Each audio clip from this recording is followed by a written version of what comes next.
Hi, and welcome to this live reading from The Lie That Binds by Amy Argent, and this is presented by Itsy Bitsy Book Bits. It's like high school holds two different worlds revolving around each other and never touching, the haves and the have-nots. I guess it's a good thing. High school is supposed to prepare you for the real world, after all. By Lauren Oliver. Chapter 1. Holly. It's really freaking cold. And not the brisk, refreshing chill of winter, but wet. The kind of cold that just seeps into your bones and saps whatever strength of will you have to do anything other than lie in your bed under a mountain of blankets. But the best part? It's the middle of September. In Amarillo, in the middle of September, I'd be swimming and wearing flip-flops, not shivering in my boots in the warmest cardigan I could dig out of my winter clothes box. Where the hell did I move to? As I pull into the parking lot, I see the other students hurrying into the building to escape the wetness that permeates the air. All 549 of them. At Palo Duro, there were twice that many just in my junior class. Getting out of my car, I turn the collar of my all-weather jacket up, but resist the urge to bury myself in the fleece-lined hood. It's my first day here. I don't want to advertise what a wuss I am in the face of this freezing nightmare. They'll find out soon enough the first time it snows. Crossing my arms, I walk briskly across the parking lot. I give myself a good shake. This is my first day at a new school, and moving here was the right choice. Dad always wanted to live in Oregon, and ever since Mom passed, I could tell he needed to get away from the constant reminders of what's missing from our lives. And he's always wanted to be a chief of police in some tiny little town instead of just another officer in Amarillo, so I need to suck it up. Put on a happy face and brave the petty miasma that is high school. I make it to the safety of the main office with only a few curious glances, but my cover is blown by the kind-faced older woman behind the desk. Oh, you must be Holly Ross. It's so rare that we have new students come midterm. I'm sure you'll be the talk of the town.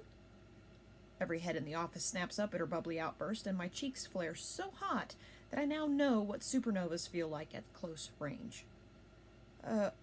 Okay, I stammer, and the woman continues on as if my face didn't just explode. You're in Mr. Harper's homeroom. Here's your schedule and locker number, and you'll get your books as soon as you go through your classes. Make sure to check in with all your teachers. I'm sure they'll make you feel right at home. Oh, and if you need anything, come back and see me. I give her that frozen smile people give when all they want is to get away, and I beat a hasty retreat. As I duck out of the office door, I rear backward as the obnoxious seafoam green of the lobby tilework nearly overwhelms me. I was so caught up in finding the office I didn't even notice it as I came in. Well, hello, 1972, I mumble as I make for the hallway full of lockers, heads turning as I go. It's almost time for the first bell, so I ditch my bag and hurry off to my homeroom. The room's about half full when I get there, and although all eyes are on me, Mr. Harper declares he'll introduce me to the class after the announcements to be sure everyone's here. Oh, joy. Wouldn't want anyone to miss out on their chance to ogle the new girl and snicker, my sarcastic side pipes up. But I merely nod and try not to trip as I make for the back of the room. As I pass, a girl with long brown ponytail and butterfly-shaped glasses gives me a warm smile, and I can't help but return it. She seems nice and looks like my usual crowd, but things are going to be different this time. I have to focus. I have to figure out how things work here in the land of frozen 1972, who's the in crowd and who wishes they were. The back of the room gives me the perfect vantage point to observe. All the groups are here, the nerdy boys with their not-quite-styled hair and thick-rimmed glasses, the rockers in their ripped jeans and Stones t-shirts, the druggies. Well, you just know who they are by the vacant look in their eyes. Is that girl with the spiky black hair a goth? I scan the room again. But where are... My thoughts are interrupted by the loud arrival of the group I was looking for. 3 guys in Letterman jackets strut through the door like they own the place, followed by 3 tittering bimbos. Now, just because they're showing boob crack and sound like dying hyenas does not mean they're stupid, I remind myself. You're going to try to befriend these girls. You have to. It's the only way to join the popular crowd. But Jesus, don't Henleys have buttons for a reason? I shake my head and focus on the guys instead. I usually can relate to them better anyway. Two blondes, nice. The one with the curly hair isn't bad, and the one with the blue eyes is cute, but it kind of looks plastic, like a Ken doll. And then it happens. A god walks into our midst, and I seem to be the only one to notice. Time stops, and as a ray of heavenly light falls on his caramel hair, I swear I hear angels singing. Or is that the druggies listening to some rave music? Oh, who the hell cares? Right now, all I can see are deep blue eyes and wild sex hair, and my God, just looking at his jaw makes my throat dry. Is that because I'm drooling and any remaining moisture in my body has gone south for the duration? He's gorgeous! It's the only word in my brain and the only one likely to be there when I look at him, unless, of course, it's chest hair or stubble or naked. Jesus! Gorgeous drops his books onto the desk too in front of me and snaps my mind back into the present and away from my amazing porno fantasy. But I'm still staring. Shit. Eye contact. Those incredible eyes force mine down to my notebook because I'm not able to take in the full blast of his beauty. To him, I probably look shy, but in reality, I've lowered my eyes in reverence. Reverence? Exactly when did I start worshipping creatures who think spitballs should be an Olympic sport? What the hell happened to me in the last 5 minutes? I try to compose myself as Gorgeous turns toward one of the bimbos and hits her with a said Olympic projectile. She's pissed, but the smile he flashes almost makes me swallow my tongue. How can she stand to be that close to him without licking his jaw? Ugh, come back, porno fantasy. But this is reality, and I know I need to stop lusting over what undoubtedly has to be some other girl's man-meat. As Mr. Harper calls the class to order, Gorgeous turns to the front, and sanity douses me like a bucket of cold water. Wow, I can't let that happen again. Obviously, not getting past first base, and even that over a year ago, has caused some kind of chemical imbalance in my brain. I'll have to be careful when I'm around Gorgeous lest I slip back into horn dog Holly mode. I have more important things to do today. I dodge a bullet after announcements. Mr. Harper completely spaces on introducing me, which I'm not so lucky for the rest of the morning. Government, English, calculus. I'm paraded in front of each class and forced to say something about myself as my face achieves heretofore unknown shades of crimson. I honestly have no idea what I've said, but I suspect it involved cattle ranches and tumbleweed, as I'm sure they expected. Brilliant. Just the first impression I was hoping for. Let's all go befriend the lonesome cowgirl. The first time the popular kids survey me, but after that, they don't even feign interest. Gorgeous turns up in my English class right in time for my introduction, looking all sexy in his blue and green plaid button down with the top 2 buttons open, chest hair just peeking out. Chest high. That's how tall the tumbleweed can be. Oh my God, please shoot me now. I don't really talk to anyone through my morning classes. I return any smiles I come by, but I'm too busy figuring out where things are, prepping for the next round of humiliation, and observing the popular group to really have time for anything else. Curly Boy doesn't seem to have a girlfriend. Ken Doll favors the overly bubbly one with the curly blonde hair, but they haven't been very handsy, so I can't tell if they're really attached. Maybe it's all in Bubbly's head. And then there's Resting Bitchface, the recipient of the homeroom spitball. I swear she's only smiled twice all morning, and both times were at Gorgeous. I had to disguise my snicker as a cough when she smiled at him in calculus, and he looked right past her. Anything going on there is definitely all in RBF's head, but Bubbly seems like she'd be okay to talk to in a purely superficial high school girlfriend kind of way, and possibly that Katie girl, too. Hers is the only name I can remember so far. One more class to go before lunch. Chemistry. What kind of idiot schedules a class where you're likely to end up reeking of chemicals right before lunch? Then again, I suppose it's better than right after lunch. I muse as I offer my pass to Mr. Metcalf. He's a short guy with glasses, and he reminds me of Danny DeVito, but his smile is warm and reassuring. Holly, so nice to have a new face in class.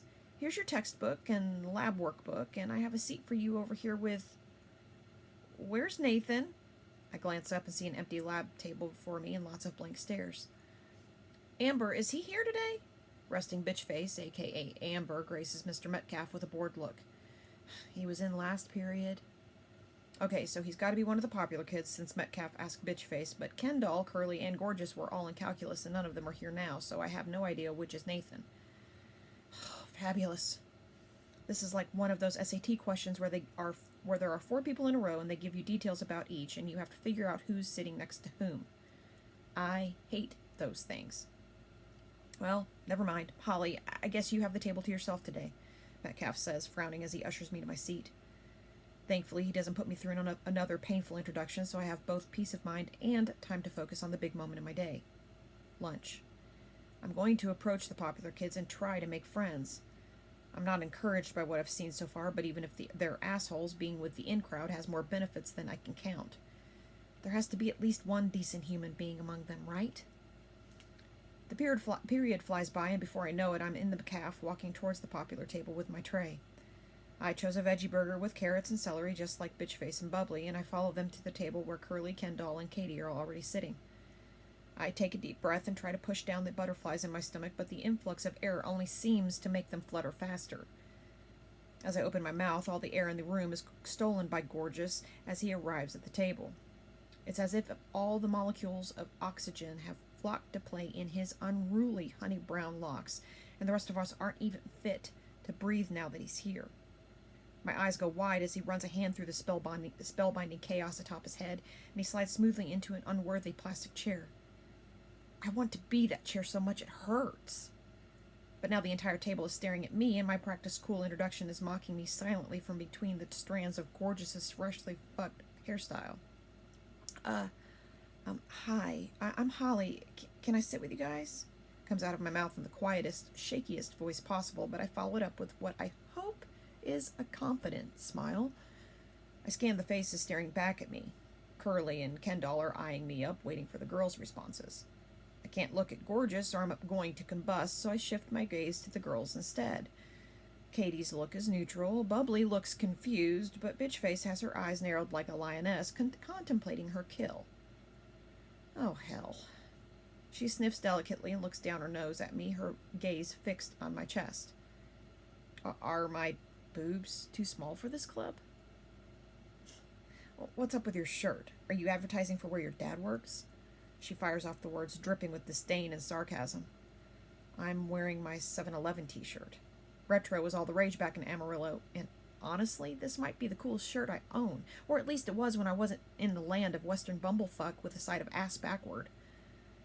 Everyone here will probably be wearing them after I've gone off to college or plopped out a few kids or something, and I'm dying to retort, I guess you guys aren't ready for this yet, but your kids are gonna love it, a la Marty McFly in Back to the Future. But I don't. Instead, I drop my eyes to the floor, and through my lashes I can see Bitchface's smirk. She knows. How do they always know? Is there a secret handshake for the popular club? A tattoo? Do they all have the dark mark on their forearms? What is it? If we normal people could just figure it out, we could break it undetected, but somehow I don't think that's going to happen today. And why did I look down? Why can't I maintain eye contact and say the things I'm thinking? Why do I always have to collapse in on myself? Damn it. My cheeks are on fire as I stammer. No, Nah, her dad's the new chief of police. That must be her own part-time job, Kendall says, earning an approving look from Bubbly. Does Daddy need some extra money because busting booze parties doesn't pay that well? Bitchface asks with a smile, and now the whole group is grinning and elbowing each other. No, Bitchface, I don't have a job, but my dad is just fine, and this shirt is awesome. It's you morons who are behind the times and clueless. But the words stick in my throat like they always do, and instead I shake my head as tears well in my eyes. I need to leave. Now. I turn on my heel amid the laughter and exit the calf with as much dignity as I can. I don't even look to see who else might be watching. Disgusted with myself and my pathetic attempt to fit in, I dump my tray in the trash can by the door. I hate veggie burgers. What was I thinking? I should have known those bitches would see right through me. If only I'd had the confidence to pull it off and come back with some snappy retort so they'd know I wasn't to be messed with. Damn it. Spend the rest of lunch in the bathroom swearing at myself and wiping away angry tears and accepting my fate. I'm not going to be one of the popular ones at this school. I had my chance and I blew it. Now I'll have to try to figure out where else I can fit in, if I can fit in. I cringe at the thought of being an outcast. High school is hard enough even when you're not a pariah. PE is miserable. Bitch-faced and bubbly spend most of the period pointing and laughing at me, although even I have to admit my attempts at volleyball are ridiculous. French and physics pass by in a blur as I try to regroup and pull myself together.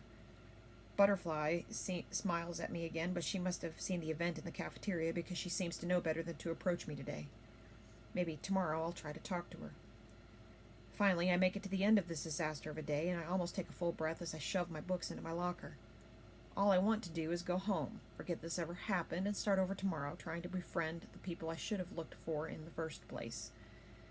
I slam my locker door, then nearly jump into the next county as I spy Gorgeous tossing his books into his own locker 3 down from mine. He closes the door, and I know the instant he feels my open-mouthed stare. He rivets me to the floor with those vibrant blue eyes. Is he really about to talk to me? Could this day actually turn out okay? He looks surprised and almost panicked for a second, but then 2 other junior boys walk by, and one of them bumps his shoulder. His lips part, but his smile isn't angelic, it's leering and wicked. Headed for the wrong ranch today, eh, cowgirl? Maybe tomorrow you'll figure out where you belong. The losers aren't hard to spot around here. The eavesdropping boys chuckle and Gorgeous laughs. His voice is even more fluid and velvety than I'd imagined. But the sound and the words are so hateful that for a moment it doesn't compute, and I let him saunter away as I gaze after him, my jaw still on the floor. Fuck my life. Gorgeous is an asshole, too.